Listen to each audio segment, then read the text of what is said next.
A Canadian lab is questioned on why it sent deadly virus samples to China's Wuhan lab. This after the Canadian lab refused to present related documents. More than 100 lawmakers around the world say Taiwan should receive an invitation to a World Health Organization forum. That's because of its glowing track record of pandemic control and prevention. Chinese telecom giant Huawei reported a nearly 17% drop in its first quarter revenue. The plunge is mostly due to former U.S. President Trump's sanctions on China. U.S. President Biden appears to take a tough stance toward Beijing in his 100-day speech. But conservative scholars are concerned about some aspects of his foreign policy. And a Chinese national receives a 14-year prison sentence over charges tied to Mexican drug cartels. Prosecutors say China-Mexico drug trafficking is now more sophisticated. Welcome to China in Focus. I'm Tiffany Meyer. A top Canadian health agency is facing questions on why its lab gave deadly virus samples to China's Wuhan Virology Lab. In 2019, Canada's National Microbiology Lab, or NML, gave samples of the Ebola and Hennepin viruses to the Wuhan lab for research. NML is the country's highest security level 4 lab. It works with some of the deadliest human and animal pathogens. The Canada-China Relations Committee is now calling on NML and the Public Health Agency of Canada to testify. This after they failed to provide documents about the transfer of the viruses. In a previous committee testimony, NML's acting vice president appears to admit that the transfer was made at the request of China's Wuhan lab. Hearing the admission, the committee was stunned. But that's an astonishing admission. So you're taking a request from a nation that has a history of theft, lies, and accepting that, and data then is transferred based on the word of a government that is known to lie not only to its people but to the world community. The president of Canada's Public Health Agency and MNL's vice president are set to appear before the Canada-China Relations Committee on May 10th. That's where they'll testify on why they haven't provided relevant documents. A report from the European Union says Communist China and Russia are mobilizing their state media to fully engage in vaccine diplomacy. The two countries are promoting their own vaccines while at the same time demoting Western ones. An EU report says Russian and Chinese media are systematically seeking to sow mistrust in Western COVID-19 vaccines. The European External Action Service's special report says, from December to April, the two countries' state media outlets made unfounded links between jabs and the deaths in Europe. The report says the two countries pushed fake news online in multiple languages, sensationalizing vaccine safety concerns and promoted their own vaccines as superior. In its effort to limit the spread of fake news, the EU works with Google, Facebook, Twitter, and Microsoft. This latest disinformation report says that since the beginning of this year, state-sponsored disinformation intensified, and that vaccine diplomacy has fully replaced mask diplomacy. It adds that Russia and China combine vaccine diplomacy with disinformation and manipulation efforts to undermine trust in Western-made vaccines, EU institutions, and Western European vaccination strategies. The report found that Russia uses a whole-of-government approach to promote its Sputnik V vaccine with its state authorities, state companies, and state mass media in almost daily intervention. The report cited 100 Russian examples this year. The report found that China continues to promote its vaccines as a global public good, emphasizing its accessibility and stable supply as more suitable for developing countries. While at the same time China's state-controlled channels show negative framing of Western response to the pandemic and misleading narratives to sow doubt about the safety of Western vaccines and the origin of the virus. Chinese media and officials have widely promoted the supply and planned production of Chinese vaccines in Serbia, which reflects the country's important role in promoting China's vaccine diplomacy. More than 100 lawmakers around the world are urging the World Health Organization to extend an important invitation. They want Taiwan to be included in an upcoming forum, saying the world will suffer if the island is left out. NTD's Becky Zhou has more. Taiwan is keeping the CCP virus pandemic under control. As of Wednesday, only 12 people died of the virus across Taiwan, despite its proximity to China.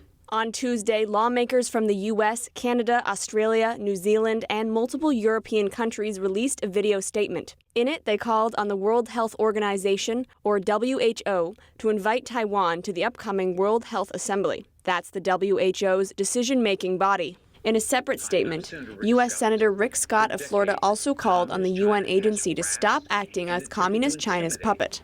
These lawmakers are members of an international group called the Inter-Parliamentary Alliance on China. The alliance is trying to coordinate democratic nations to address challenges from Communist China. Since 2017, the Chinese regime has been blocking Taiwan from taking part in the World Health Assembly. Beijing opposes Taiwan from taking part in any international agencies. That's because the communist regime claims the democratic island as a part of its own territory. This despite Taiwan's having its own constitution and military. Taiwan's foreign minister thanked the lawmakers for supporting the island's participation in the assembly. The next World Health Assembly will take place virtually at the end of May. Becky Zhou, NTD News. A Chinese family is forced to sleep in a wasteland after authorities turned their only home into ashes. But how are they going to survive? NTD's Chen Han brings us more. In the Chinese southwestern city of Chengdu, a family is still living in no man's land without water and electricity. That's 4 months after the regime forcibly destroyed their house and farmland last winter.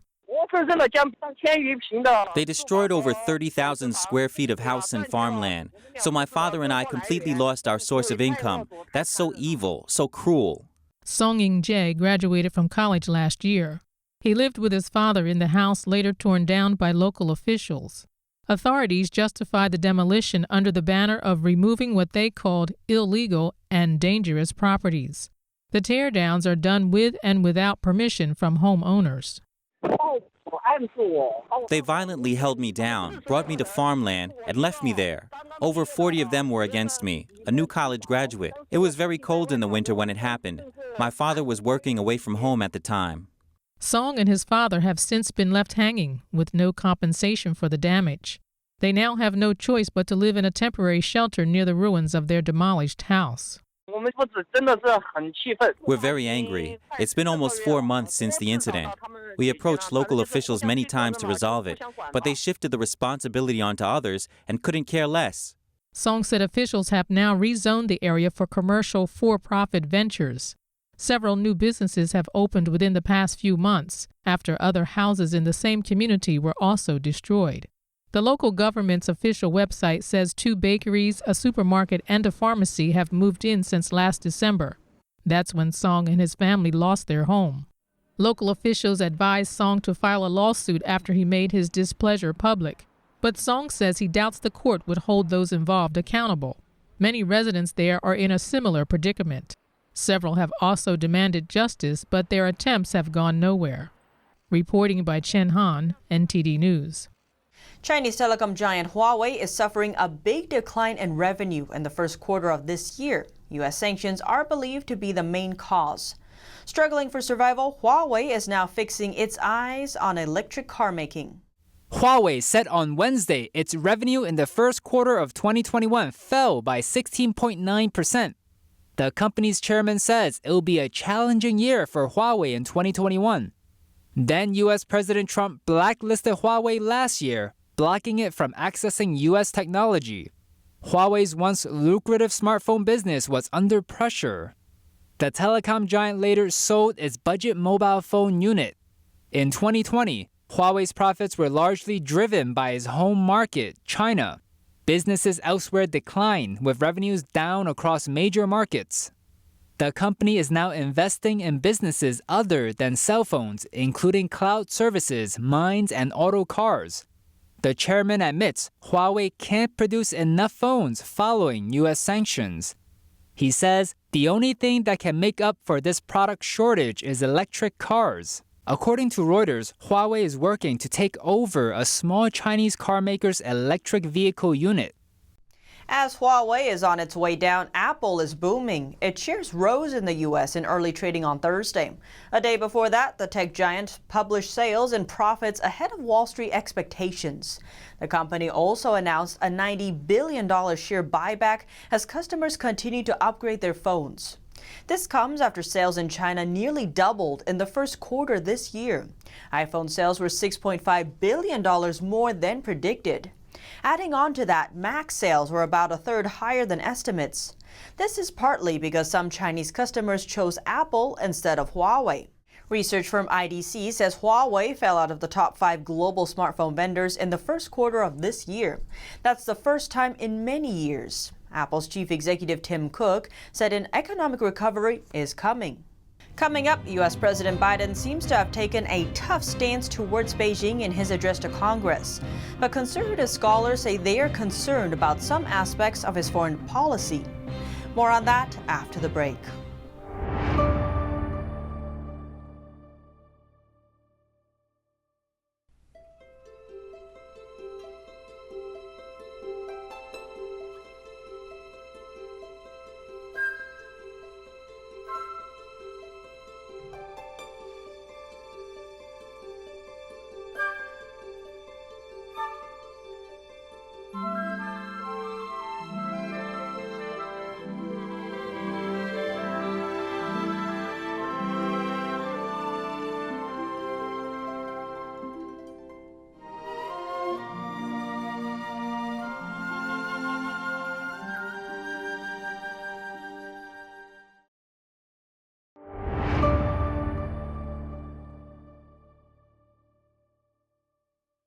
Next, President Biden's latest comments on the U.S.-China relationship. The remarks came Wednesday night, part of his 100-day speech. It was the new president's first time addressing a joint sessions of Congress. In his comments, Biden referenced his talks with Chinese Communist Party leader Xi Jinping. He said autocrats, or rulers with unquestioned power, see democracy as less competitive in the 21st century. That's because they say it takes too long to reach a consensus. But Biden defended democracy, saying, "But they are wrong. You know it, I know it. But we have to prove them wrong." He added that autocrats will not win the future. Biden also criticized China's unfair trade practices. He explained that America will stand up to issues like intellectual property theft, and pointed out the regime's history of giving out unfair subsidies to its state-owned companies. He also expressed confidence in the revival of the U.S. job market. Touching on the electric vehicle market, he said, "There's no reason why American workers can't lead the world in the production of electric vehicles and batteries. I mean, there is no reason. We have the capacity. We're the brightest, best trained people in the world." On top of that, Biden reiterated America's stance on the Indo-Pacific region. He noted that the U.S. will maintain a strong military presence to prevent a conflict rather than start one. Biden said he told Xi Jinping that America won't back down from its commitments to human rights and fundamental freedoms. He said he also reminded the Chinese leader that when basic human rights are blatantly violated, staying silent isn't an option for an American president. As President Biden celebrates his 100th day in office, some scholars are voicing concerns over certain aspects of his foreign policy. They call on Biden to put words into actions. During his first 100 days in office, President Biden has moved quickly in the field of foreign policy. He made the U.S. rejoin the UN Human Rights Council, the World Health Organization, and other UN agencies that then President Trump withdrew from. The problem for me is that he joined them without getting anything. He went back into all of these organizations with no mind, neither in writing nor in statements, to the problems that they clearly manifest. The Biden administration is also open to rejoining the 2015 nuclear deal with Iran. But foreign policy expert Danielle Planka is concerned that Biden doesn't seem to care about getting anything out of the Iranian side. Instead, she believes the Biden team accepted the recent $400 billion investment deal between China and Iran. I think the administration is trying to leverage others to ease Iran's financial pain in order to take the pressure off of us for lifting sanctions. China expert Derek Scissor says the Biden administration does more talk than action when dealing with Beijing. He gives the administration's approach to the Beijing Winter Olympics as an example. We're not going to send U.S. political officials to the Olympics. Really? This is a genocidal government, but it's okay for athletes to go and support them and give them a huge public relations win? If you're going to use the word genocide, you need to act behind it. He is also concerned about the huge trade deficit with China and U.S. investments in Chinese stocks and bonds. These investments have reached $1.1 trillion. And if they don't take this on, they're not serious about China. Scissor says it's worth watching what the Biden administration will do about Trump's executive order that blocks investments in Chinese military-linked companies. The implementation of the executive order has been delayed to May 27th. President Biden has nominated a Taiwanese American as the Deputy Secretary of Defense for Research and Engineering. Heidi Hsu was born in Taipei in the 50s and immigrated to the United States at the age of 10. For 4 years, she served as the U.S. Army's top acquisition official. Before that, she worked for major U.S. military contractor Raytheon. It's one of the largest defense technology manufacturers in the world. Hsu was involved in the company's space and electronic warfare programs. Hsu's grandfather previously served as a deputy commander-in-chief of the Taiwan Air Force. Both her father and grandfather were born in China, but both immigrated to Taiwan. They left China after the country's civil war ended in the 1900s. That's when the Chinese Communist Party took power. Biden's nomination comes amid rising tensions between the U.S. and China over Taiwan. A Chinese national is sentenced to 14 years behind bars for laundering drug money for Mexican cartels.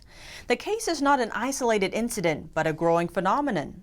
NTD speaks with an expert about the elaborate partnership between China and drug cartels. Chinese national Xian Binggan was sentenced to 14 years prison time on Tuesday. His crime, laundering the profits of illegal drugs on behalf of Mexican drug traffickers. He was sentenced in a federal court in Chicago. Prosecutors said Gan was living in Mexico at the time, arranged for over $500,000 in illegal drug profits to be picked up in Chicago in 2018.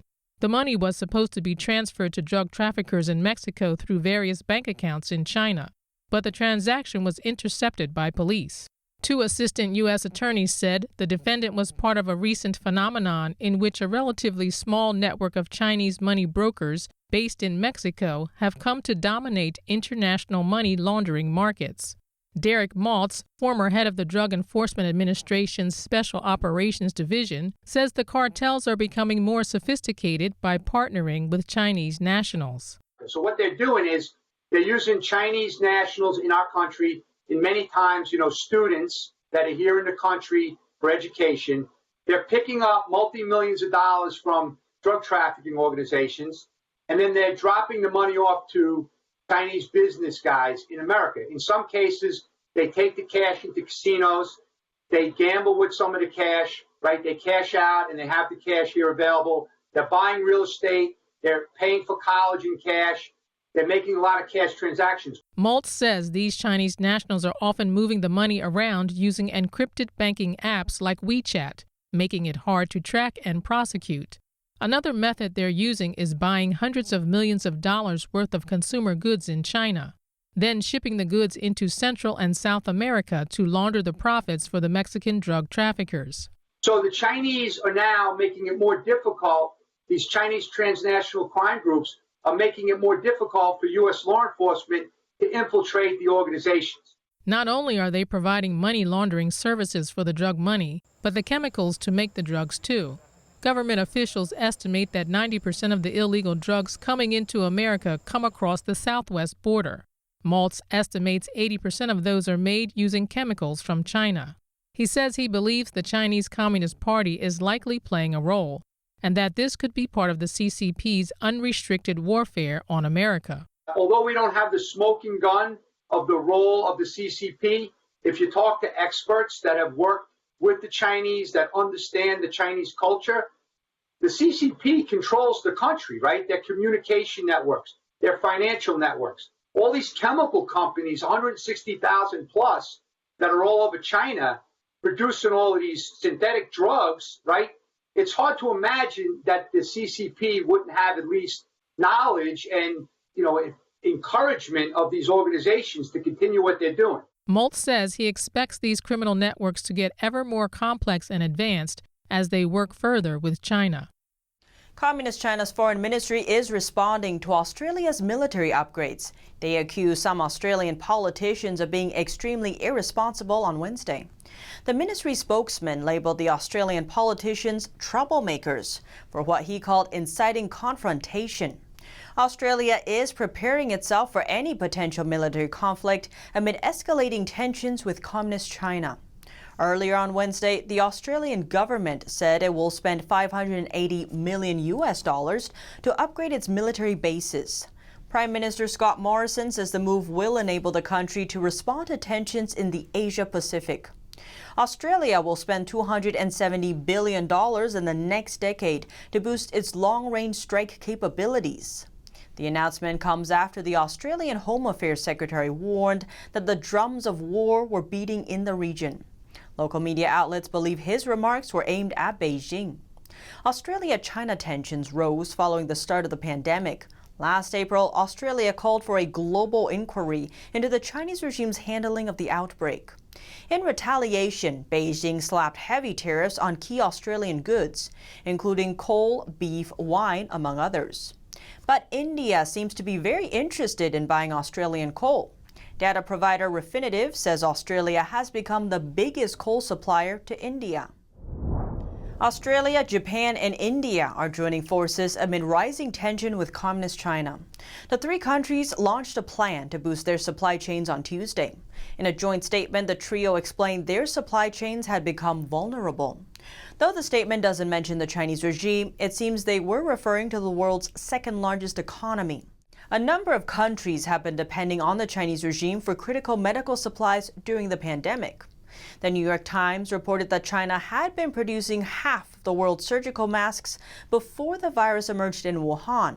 Since then, it's expanded manufacturing nearly 12-fold. On Wednesday, Beijing criticized the trio's plan as unrealistic. Australia, Japan, and India have at least one thing in common. Their relations with Communist China are getting worse. On Tuesday, Australia's Prime Minister said officials might review a major lease with a Chinese state-run company. The Chinese-owned Landbridge Group has leased Australia's Port of Darwin for years. The possible review aims to address rising security concerns and threats posed by Beijing. The same day, Japan expressed strong concerns over Beijing's military expansion in the South China Sea amid ongoing territorial disputes. In response, Chinese state-run media outlets accused Japan of what they called maliciously attacking and slandering China. Last June, Chinese and Indian soldiers engaged in hand-to-hand combat on mountain slopes along their shared border. The Indian military reported 20 deaths on their side following the scuffle. And that's all for today's China in Focus. Thanks for watching and see you tomorrow.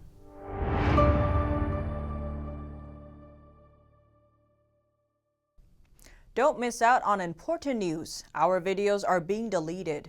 So if you don't want to be cut off from honest news, take a moment to sign up for our newsletter at newsletter.ntd.com so you don't lose access to NTD. Go to newsletter.ntd.com to sign up for our evening newsletter. We have a new channel. Subscribe to us on YouTube at NTD News. Get the highlights of our news broadcast and the most important headlines that we curate especially for you.